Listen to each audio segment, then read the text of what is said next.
Hello, this is Ken Carkhuff, the Learning Director for Small Business at DAU, Defense Acquisition University. And again, I'm privileged to have my guest, my colleague, Dr. GiGi McRae. She's a small business and a contracting professor here at DAU. We recently did a podcast talking about what happened with her faculty rotation program. Don't have time to go into all the details, but it's a mandatory 6 months or more rotation program. There was a lot of information that we shared during that podcast. I strongly encourage you to go back and listen if you didn't know what's out there. If you're here today, we're back. And we promised you that we would bring some other information. So what I want to talk about today, and just a reminder that GiGi and I work collaboratively across several different mechanisms. First and foremost, we teach together. We teach the small business classes, so we always co-teach. There's only a handful of professors that are contracting professors that teach with me as a learning director the small business classes. So we teach classes together, yes, which we really enjoy. Mm-hmm. And then we also work together on our other hat, which is the curriculum. As the learning director, I have pretty much the big picture. I work directly with the stakeholder. I'm the subject matter expert. And then we have what we call LAMs, Learning Asset Managers, and they basically own a specific asset. So in my portfolio, there's multiple courses, and then I have a LAM that's assigned to each one of those. They're more at the lower level. They know the course in great detail, and they provide support to the learning director to make sure that we're either bringing new learning or we're maintaining or updating or revising our courses with the learning objectives that are established. So GiGi is the learning asset manager for a couple of the classes and also for the small business credential, which is what we're going to talk about today. So hopefully you know, but maybe you don't, DAU teaches certification courses, which are mandatory for career certification, as it has always been. But over the last couple of years, DAU has also established credentials, which are elective learning, voluntary learning. It's saturation in a topic that you don't get when you get the basic training to get a initial certification. It's something that you go into a new career or later on in your career that you need to be immersed in something. One of those credentials, and it was one of the first credentials that was deployed, is small business. So we deployed our small business professional credential back in April of 2021. So the credential, based on a memo here that I have from Mr. Mita, who is the director of the Office of Small Business Programs at DAU, who we mentioned a couple times in our earlier podcast. He put out a memo on the 28th of March 2022, so this is a while ago, that references comments from the Secretary of Defense, Lloyd Austin, who highlighted the importance of small business in the defense industrial base and the broader economy. He also directed the department leadership to ensure that components are leveraging their small business professionals to ensure that small businesses have maximum opportunities to participate in DoD acquisitions. We talked about early engagement on our earlier one. Yes. So that's where that comes from. So we established the small business credential. The credential consists of 5 courses. There's 2 online. That's you enroll, you take the course online by yourself, and then there's 3 virtual instructor-led. There's an instructor with you virtually the whole time. Those 5 courses and an assessment allow you to obtain the credential. The credential is only available for DoD personnel, so you have to be active duty or a government civilian within DoD. That does not mean that industry can't participate. Industry can take the 2 online courses. So industry academia can take the 2 online courses. You just can't take the virtual courses. You have 2 years to complete the credential. So how does the credential relate to kind of what you did on your rotation, or what are some things that maybe we can apply into the credential process that maybe that came out of your rotation? So what came out of my rotation with the credential process is when the courses are available, the small business professionals would like to know when they are available so that they can actually get into those courses. Some of the things that comes out of it is that they might not be able to get into the course because it's filled, because it's open to all of Department of Defense, military and civilian, they might not be able to get a seat when it's first open because everybody who takes the courses might not be going for the credential. But we do encourage we encourage small business professionals to get the credential. The DoD components are encouraging them as far as their performance appraisals or performance evaluations, that it's encouraging that if they're a small business professional, to obtain the credential. But one of the things that came out of it is that some of the small business professionals are saying they might not be able to get a seat. Okay, so a couple things that GiGi brought up, and we're going to kind of just give you a couple examples. And we don't have all the media in front of us to show you everything, but the courses are taught annually.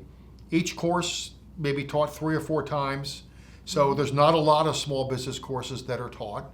Normally the quotas are 24 is what the max load in the class is, generally 24. We typically publish the courses on a quarter or semi-annual basis. So when they come out, it's a good idea to try to enroll pretty quickly. If you don't get in, you can be on standby, wait list. You can only be waitlisted for one class. And if you're waitlisted, you can't enroll in a future class. So if you stay on the wait list and it doesn't work, you got to pull yourself off the wait list and then enroll in a future class.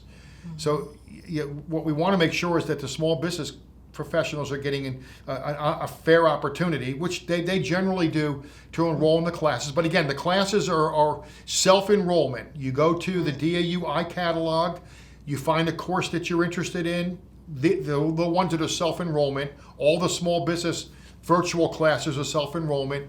You enroll in CSOT, Cornerstone On Demand. It's a commercial off-the-shelf system. You self-enroll yourself in the class. Again, the only requirement is to be DoD, active duty or government civilian. Mm-hmm. We have seen recently where some of the classes are not being filled, or some of the students are disenrolling at the very end of the time before the class starts, where we can't fill a waitlisted person in.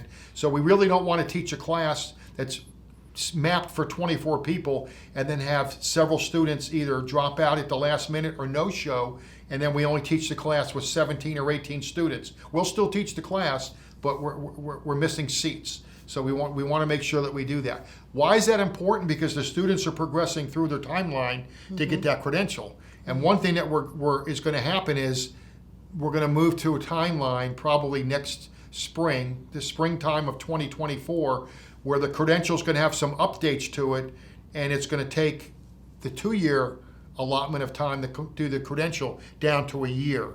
So don't get too concerned about that. If you're in the current credential, you'll have the opportunity to complete the credential as it is, and the change in the credential will not impact you if you already have the credential or you're already enrolled in the credential. So it's important to enroll in the credential.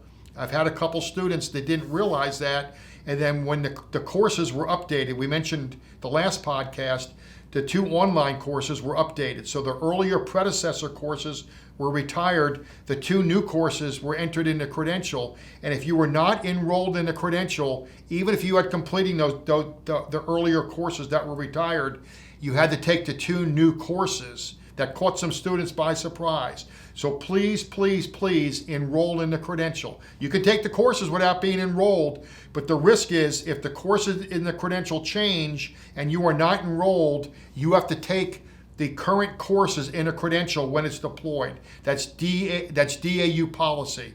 You have to take the courses in the credential when you enroll. So that's critical. What else I'm thinking from your perspective as an instructor, being on a rotation, what else would you think would be advisory to the small business professionals about taking the courses of the credential?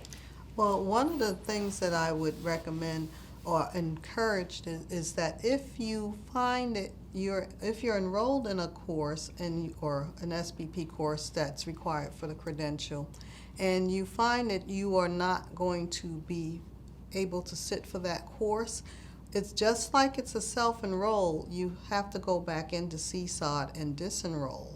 And if you do not release that seat, then people who are on the wait list or people who are blocked from getting into the course, because you've had that seat, they remain blocked from getting into that course. So as soon as you're aware that you're not going to be able to take the course at that time, we encourage that you would disenroll so that someone else can fill that seat.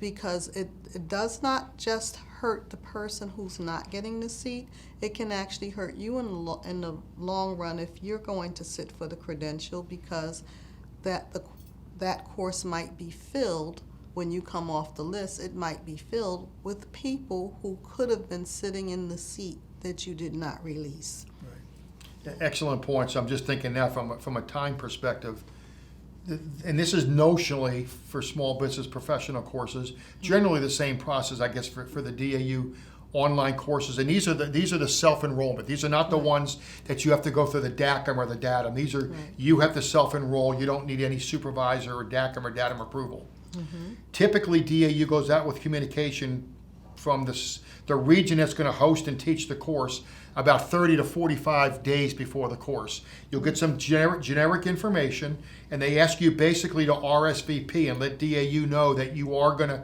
take that seat. Even though you're registered, they want to know that, yes, you are committing, you are RSVPing, you're coming to the birthday party. Right.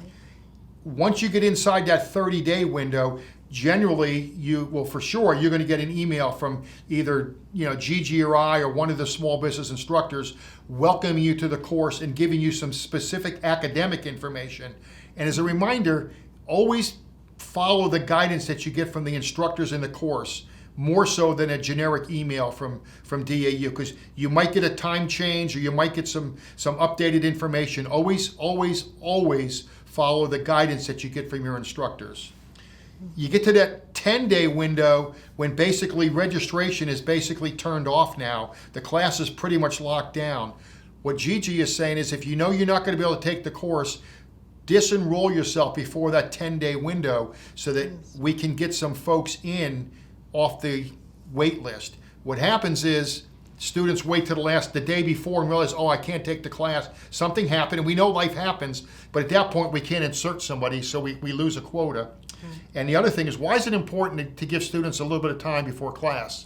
It's the pre-course assignment. Oh, and is it graded, GiGi? Yes, it is graded. And if you do not complete it, you might not have enough points to pass the class, because it is included in the grading. Right, and that's another thing. For courtesy, we want to make sure that we have time to get a student in as a waitlisted person, but give them enough time to make sure that they can complete that pre-course assignment.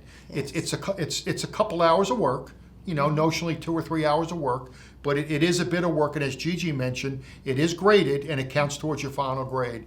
So hopefully some of these tools and techniques that we're talking about how to work within the DAU process to be in the courses, some things that you can do to help us, things that we're doing to help you, because we're all driving towards the same thing, which is allowing these small business professionals to, as quickly as possible, get through and earn the credential. And as you mentioned, it is not mandatory. DoD is not mandated that you have the credential. Now, it may be at a local level. For example, I think the Army has a memo that made it mandatory, but at the DoD level, which is what DAU operates to, it is only strongly encouraged. But we want to make it as easy and as accessible to everybody to do it. And we also offer, as I mentioned on an earlier podcast, there's a lot of information that you can get on training that's outside of the credential courses. There's other courses that you can take. Go to the DAU catalog, online courses. Maybe you're eligible to take some of the virtual instructor-led courses, because maybe it's open to anybody. That may be the option. And there's also a lot of podcasts, like for example, this one will be deployed. Future podcasts will be deployed, and DAU does an awful lot of webinars on a whole lot of topics. Some are weekly, some are monthly, some are quarterly, some are a specific event. We will drive a webinar. Those are all deployed on the DAU public website under the event page. You can see the upcoming events and sign up. And if you forget to sign up, generally you can join the webinar that day or in progress. And if everything doesn't work for you, you can always go back to the event page and look at the historical events, right? Right. And then if you and I do a webinar, the whole webinar is recorded, all the audio, all the video, all the slides, and all the artifacts that supported that webinar are there. So there's a ton of learning that DAU puts out. I think DAU was over 120,000, maybe 150,000 hours of learning in FY23 that was done on webinars. I mean, it was a huge increase over FY22 and 21. So in a lot of ways, what the transition to webinars, some of it generated by COVID, but also generated by the need to get learning out faster to the workforce, is generated a lot of learning opportunities that for adult learners, you can go pull that learning down anytime you want. You can watch that webinar or listen or watch that podcast anytime you want. You don't have to be sitting in a classroom or sitting in your house in class. You can do this whenever you want. So again, lots of opportunities. Hopefully this has really helped you. What do you want to let them know? What's the one thing you want them to take away from this helpful podcast we gave them? Well, the one thing is that we are here. If you need training, DAU is here. We're here for virtual instructor learning rather. We are here for podcasts, webinars. We are here for online learning. Go to the iCatalog. There's several other courses that you might want to take as well. We're here for learning. Okay, so learn, perform, and succeed. Absolutely, and we're a learning platform. We're no longer a schoolhouse. DAU is a 21st century learning platform. So I fully agree with what GiGi said. Reach out to us and pull that learning. And if we're not doing something, let us know. And stay tuned for future podcasts about topics that impact the defense industrial base, sprinkled with small business flavoring. And again, that is industry, that's academia, and it's government. And if you've got topics that you think that we should be covering, we'd like you to let us know. Thank you.